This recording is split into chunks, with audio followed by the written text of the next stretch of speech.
खबर भोपाल से है। निपुण भारत मिशन के तहत वार्षिक आकलन 2024 की लॉन्चिंग मध्य प्रदेश राज्य शिक्षा केंद्र ने किया लॉन्च। इस मौके पर स्कूल शिक्षा मंत्री उदय प्रताप सिंह मौजूद रहे। इस दौरान स्कूल शिक्षा मंत्री उदय प्रताप सिंह ने इस तरह के प्रयास की तारीफ की। उन्होंने कहा, निपुण मध्य प्रदेश के तहत बच्चों की शिक्षा की गुणवत्ता में सुधार करना है। वहीं राज्य शिक्षा केंद्र संचालक धनराजू एस ने बताया, सरकारी स्कूल के दूसरी और तीसरी के बच्चों के साथ टीम ने 1-to-1 सर्वे किया है। यह सर्वे करीब 74,000 बच्चों पर किया गया है। वैज्ञानिक तरीके से बच्चों से करीब 20 मिनट तक बात की गई है, जहां बच्चों के विषय के समझने के बारे में जाना गया। इन सबको एक रिपोर्ट के माध्यम से प्रस्तुत किया गया है। यहाँ यह भी बात सामने आई है कि मैथ्स और इंग्लिश में बच्चों को परेशानियों का सामना करना पड़ता है। कार्यक्रम को रश्मि अरुण शमी, प्रमुख सचिव स्कूल शिक्षा, ने भी संबोधित किया। ये हम लोग लगातार इस पे पहले से सोच रहे थे। हमारे मुख्यमंत्री जी माननीय मोहन यादव जी का ये बड़ा मन था, इसमें उनका बड़ा सहयोग रहा कि मध्य प्रदेश में 18 तारीख से 18, 19, 20 3 दिन हम स्कूल चलो अभियान का एक बड़ा कार्यक्रम करने जा रहे हैं। स्कूल चलो अभियान हर साल होता है, लेकिन इस बार हम उसमें लोगों की सहभागिता सुनिश्चित कर रहे हैं। एक दिन हम दे रहे हैं जब हम बच्चों के साथ बात करेंगे, बच्चे स्कूल में आए, सरकारी स्कूल में एडमिट हों, और उसमें हम भी जाएंगे। उस क्षेत्र के जो खिलाड़ी हैं, उस क्षेत्र के जो अधिकारी हैं, एमएलएज हैं, मंत्री हैं, वो सब भी शामिल होंगे अलग अलग स्कूलों में, एक त्यौहार की तरह मनाएंगे। दूसरे दिन हम लोग जाएंगे जब पालकों के साथ इंटरेक्शन करेंगे कि उस स्कूल का हमारा जो एक्स स्टूडेंट है आज कहीं अधिकारी बन गया, कहीं सोशल एक्टिविस्ट है, नेता है, साइंटिस्ट है, ऐसे लोगों को हम बुलाएं, पालकों को कन्विंस करें कि भाई जब इस स्कूल में पढ़ के हम यहाँ पहुँच सकते हैं तो आपका बच्चा भी जा सकता है। तो आप भरोसा करके हमारे शासकीय तंत्र पे, हमारे गवर्नमेंट के स्कूल पे आप विश्वास करके एक बेहतर शिक्षा की हम कोशिश कर रहे हैं, तो पालकों को कन्विंस करना।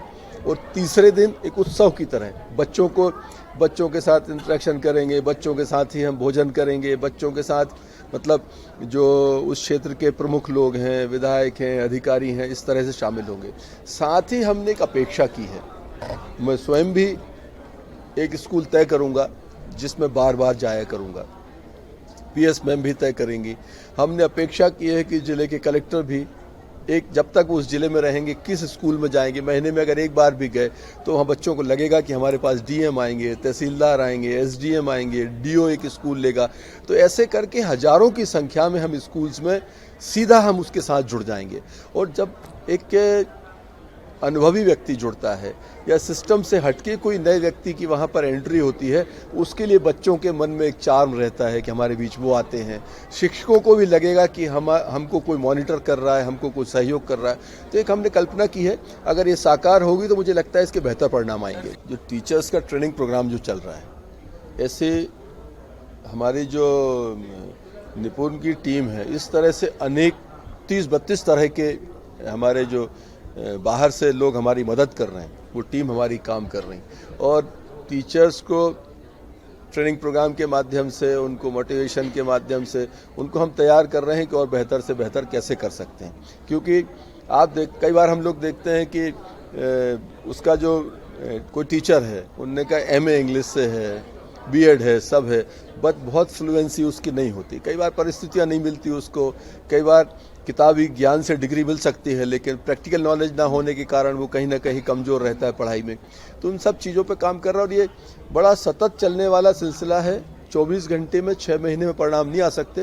विभाग ने पहले से बेहतर किया है, इसको और बेहतरी की संभावना है, जिस पर हम लोग काम कर रहे हैं। परिणाम चिंता का विषय है, लेकिन इन्हीं सब चीज़ों को हम लोग एड्रेस कर रहे हैं।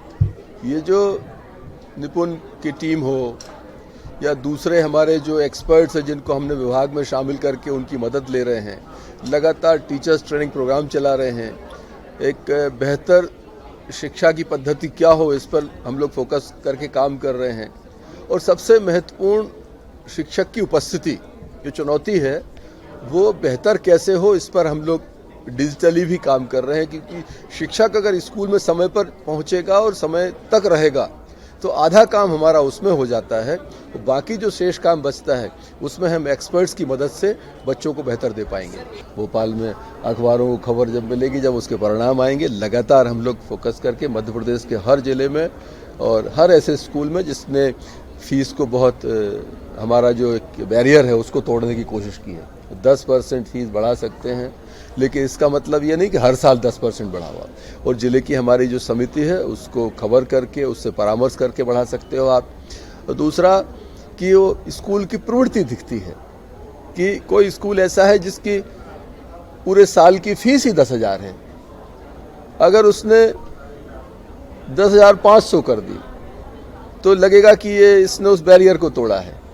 लेकिन वो चूंकि कम फीस वाला स्कूल है, किसी की 2.5 लाख फीस है, उसने 10% बढ़ाई तो 25,000 सीधी बढ़ेगी, तो उसको चेक करने की आवश्यकता है। ऐसा आपने क्या इसमें जोड़ लिया कि 25,000 रुपये की एडिशनल आपको एक बच्चे से फीस लेने की आवश्यकता है। इस पर हम लोग काम कर रहे हैं, इस मैकेनिज्म को एक हम डेवलप कर रहे हैं। इसमें अगले 4-6 महीने में एक अच्छा तंत्र विकसित करेंगे और हमारा पोर्टल जो है उस पोर्टल को भी हम ठीक कर रहे हैं। अभी पोर्टल की कमियों के कारण, उसकी विसंगतियों के कारण भी लोगों को उसमें थोड़ा सा स्पेस मिलता है गड़बड़ी करने का। वो पोर्टल जब अच्छा हो जाएगा, सही काम करेगा और हर हाल में आपको समय पे आपको चीज़ों को उसके अंदर दर्ज करने की आवश्यकता, उसको आप करोगे तो चीज़ें हमारे जहन में होंगी, कौन स्कूल किस तरह से आगे बढ़ रहा है।